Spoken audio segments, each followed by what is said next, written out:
Pernah nggak sih kalian berharap waktu bisa berhenti sebentar aja? Nah, hari ini kita bakal bahas sebuah kisah kuno yang, wah, luar biasa, di mana harapan itu kayaknya beneran terjadi. Kita akan masuk ke cerita tentang pertempuran epik, keyakinan yang nggak goyah sama sekali, dan sebuah mukjizat yang seolah-olah membekukan matahari di langit. Coba bayangin deh, kalian lagi dikejar deadline, lagi ngerjain sesuatu yang penting banget, waktunya mepet.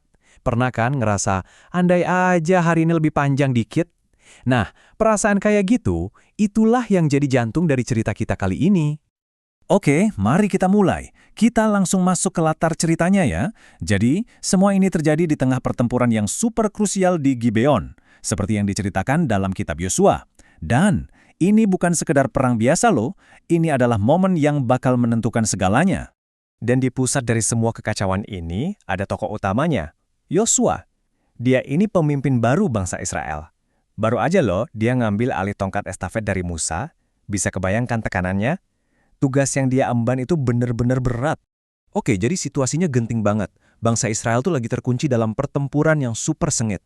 Lawannya bukan cuma satu, tapi koalisi raja-raja Amori. Jadi ini bener-bener pertarungan habis-habisan yang bakal menentukan nasib mereka ke depan. Awalnya, kelihatannya pertempuran ini berjalan sesuai rencana buat bangsa Israel. Mereka unggul. Tapi, pas mereka udah makin dekat sama kemenangan, tiba-tiba muncul satu musuh baru. Musuh yang, nggak bisa mereka lawan pakai pedang atau tombak. Kemenangan itu udah di depan mata. Bener-bener tinggal selangkah lagi. Tapi, ternyata musuh terbesar mereka saat itu bukan lagi tentara Amori. Bukan. Tapi matahari yang pelan-pelan mulai tenggelam. Waktu mereka hampir habis. Nah, disinilah momen puncaknya. Di saat-saat paling kritis ini, Yosua ngelakuin sesuatu yang benar-benar di luar dugaan. Tepat di hadapan seluruh pasukannya, dia mengucapkan sebuah permohonan yang bakal tercatat dalam sejarah. Dia berseru dengan lantang, "Matahari, berhentilah di atas Gibeon, dan engkau bulan di atas lembah Ayalon." Coba deh bayangin keberanian untuk ngomong kayak gitu. Ini bukan sekedar doa dalam hati ya, ini perintah, diucapin di depan semua orang. Benar-benar sebuah demonstrasi keyakinan yang, wow, luar biasa. Lalu, apa yang terjadi setelah itu? Nah, inilah inti dari ceritanya. Sebuah peristiwa yang bakal terus diingat ribuan tahun kemudian. Menurut catatannya, hal yang mustahil pun terjadi. Matahari seolah-olah berhenti bergerak di tengah langit.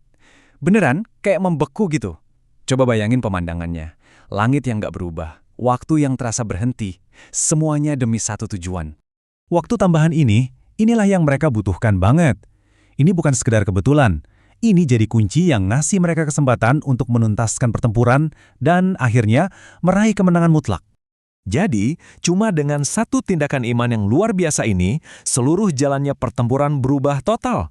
Mereka dapat waktu yang mereka butuhkan dan kemenangan telak pun jadi milik mereka. Oke, ceritanya emang keren banget ya. Tapi, selain itu, kira-kira apa sih pesan utama yang bisa kita ambil dari peristiwa ini? Apa pelajarannya buat kita? Ada beberapa hal penting nih. Pertama, kisah ini nunjukin soal kekuasaan ilahi atas alam semesta, ya termasuk matahari dan bulan. Kedua, ini kayak menggarisbawahi kalau doa yang tulus dan penuh keyakinan itu punya kekuatan yang dahsyat. Dan yang paling penting mungkin, ini jadi pengingat buat kita, bahwa bahkan di saat-saat paling sulit sekalipun, ada penyertaan. Kisah Yosua ini benar-benar bikin kita mikir ya. Terlepas dari apa keyakinan kita masing-masing, ini adalah cerita tentang betapa dahsyatnya kekuatan keyakinan, sampai bisa mengubah sesuatu yang kelihatannya mustahil. Nah, menurut kalian, ada nggak sih cerita lain yang nunjukin kekuatan yang sama? Coba deh direnungkan. Terima kasih ya sudah menyimak.